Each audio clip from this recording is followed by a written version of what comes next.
अस्सलाम वालेकुम व्यूअर्स, कैसे हैं? उम्मीद है आप बिल्कुल खैरियत के साथ हों। व्यूअर्स, आज मैं जिस मर्ज़ और उसके इलाज से मुताल्लिक़ बता रहा हूँ वो इस दौर की बहुत ख़तरनाक और नुकसानदेह बीमारी के हैं, तो गलत नहीं होगा। इससे पहले प्लीज़ मेरे चैनल को सब्सक्राइब करें और बेल आइकन को दबा दें। व्यूअर्स, आज मैं शुगर के मर्ज़ से मुताल्लिक़ बात कर रहा हूँ जिसे डायबिटीज़ भी कहा जाता है। इस मर्ज़ में इंसानी जिस्म में इंसुलिन की मिकदार कंट्रोल नहीं रहती, जिसकी वजह लबलबा है। लबलबा अपना कुदरती फंक्शन बंद कर देता है।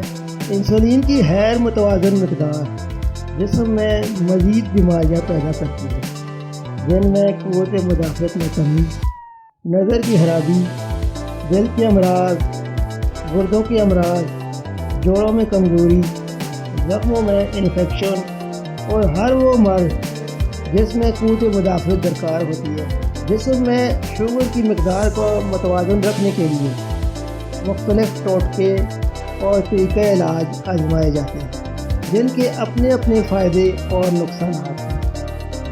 कलर थेरेपी में शुगर के मर्ज़ का इलाज जर्द और नीले रंग से किया जाता है। इस मर्ज़ में सुबह के वक्त जर्द रंग की बोतल में बना पानी 2 चम्मच मरीज़ को दें और रात को सोते वक्त नीले रंग की बोतल में बना पानी 2 चम्मच देना चाहिए। इसके अलावा रीढ़ की हड्डी पर जर्द रंग की बोतल में बना हुआ खालिस अलसी का तेल मलना चाहिए। दवाई बनाने का तरीका नोट कर लें। सबसे पहले मतलूबा रंग की शीशे की साफ़ बोतल लें। पहले से उबला हुआ पानी ठंडा करके 3/4 मिकदार में बोतल में भर लें। ढक्कन को अच्छी तरह बंद करें।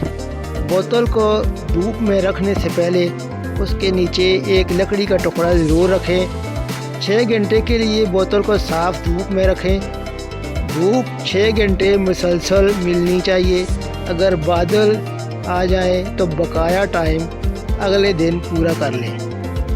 जब 6 घंटे पूरे हो जाएं तो आपकी दवाई तैयार है, जिसे आप कम से कम 1 माह तक इस्तेमाल कर सकते हैं।